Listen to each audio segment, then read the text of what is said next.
It was the last day of school at Blackridge High, and the halls echoed with that kind of reckless laughter that only comes when teens know they were finally free.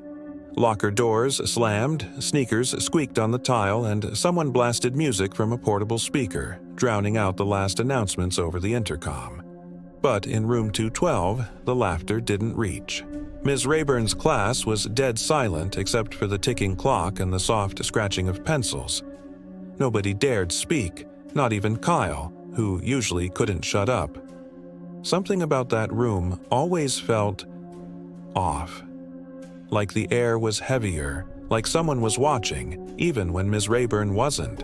Everyone knew the rumors, how a kid named Jordan Slade died in that very room back in 1995. They said he was bullied bad, pushed too far. One day, he just snapped, locked the door from the inside, carved something into the chalkboard with a compass, something in Latin, and then drank a bottle of bleach. By the time anyone got the door open, it was too late. And yeah, maybe it was just one of those stories schools made up to scare freshmen. But still, no one wanted to be the last one in room 212. That's why, when the final bell rang, the rest of the school emptied fast. Kids burst out screaming, tossing papers in the air, running for the buses, summer in their eyes. But Kyle, Zoe, Marcus, and Lily stayed behind. They had detention, and guess where it was? Ms. Rayburn's classroom. "This is so dumb," Kyle muttered, slumping in his seat. "Who gives detention on the last freaking day?" Ms. Rayburn didn't even answer. She just stared at the whiteboard with this weird, blank expression like she wasn't all there. "Phones away," she said finally, voice flat, eyes forward. Then she wrote something on the board. Silent reflection. 1 hour. "Seriously?" Marcus groaned. "What are we even reflecting on?" Nobody answered. The clock ticked, and then something strange happened. The hallway outside went quiet, like too quiet. No more footsteps, no laughter, no echo of lockers slamming. Just nothing. Zoe frowned. "Do you hear that?" she whispered. Kyle looked around. "I don't hear anything." "Exactly," Zoe said. "That's the problem." Lily raised her hand slowly. "Ms. Rayburn," she asked, "can we go now? Our bus is probably—" Ms. Rayburn turned. Her eyes were jet black. No whites, no pupils, just black, like ink poured into her skull. Lily gasped. Everyone froze. "No one leaves," Ms. Rayburn said, voice hollow. "The door is sealed." They all turned to the door. Marcus ran to it, tried the handle. Locked. He kicked it. Nothing. "What the hell?" he shouted.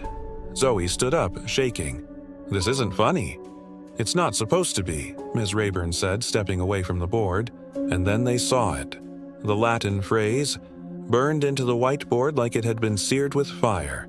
"Redite ad me in aeternum." Kyle swallowed. "What's that mean?" Zoe whispered.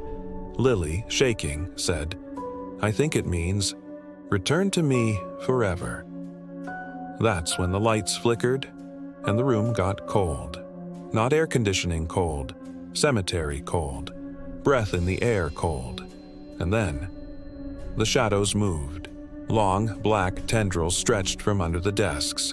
They slithered up the walls, across the ceiling. One wrapped around Marcus's leg. He screamed and kicked, but it yanked him hard. His head slammed against the floor and he went still. "Marcus!" Lily cried, rushing to him, but another shadow grabbed her arm, burning her skin like acid. She screamed, falling back. Miss Rayburn didn't move. She just watched. Her face started to change, melting, sagging, revealing a different face underneath. A boy's face. Pale, hollow-eyed. "Jordan Slade," Zoe whispered. "It's him. He never left." Kyle was at the windows now, trying to break the glass. He threw a chair. Nothing, not even a crack. "We're not getting out," he said, panicked. "We're not getting out." The shadows were closing in, crawling across the floor. Zoe grabbed her backpack, yanked out a lighter and a bottle of hand sanitizer. "Get back!" she yelled, spraying the flame. The fire kept them at bay, just barely. "Think," she shouted. "He wrote Latin. He was into weird books. He used to sit in this room all the time." Lily, sobbing, said, "He was always alone. Nobody cared, not even the teachers." "He doesn't want revenge," Zoe said. "He wants company. He wants us to stay." Kyle suddenly froze. His nose was bleeding. He blinked and his eyes turned black, just like Ms. Rayburn's. "Kyle," Zoe whispered. He smiled, but it wasn't Kyle's smile. "One down," Jordan's voice said from his mouth. 3 to go. Kyle lunged. Zoe screamed, lighting the flame again, but he was fast, inhumanly fast. He tackled her, screaming Latin in a broken voice. The shadows swarmed. Lily backed into the corner, whispering prayers, clutching the cross around her neck. And then, everything stopped. The fire alarm blared. The sprinklers came on. Water drenched the room, sizzling against the shadows like holy water. Kyle screamed, clawing at his face.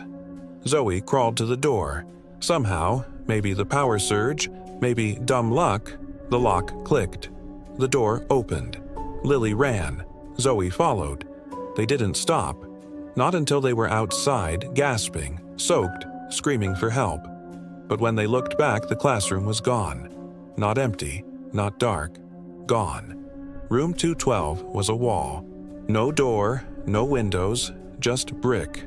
They say it was always that way, that there never was a room 212. But Zoe and Lily remember. They always will. And every last day of school since then, they leave early, because they know he's still there, waiting, watching, wanting someone to stay behind.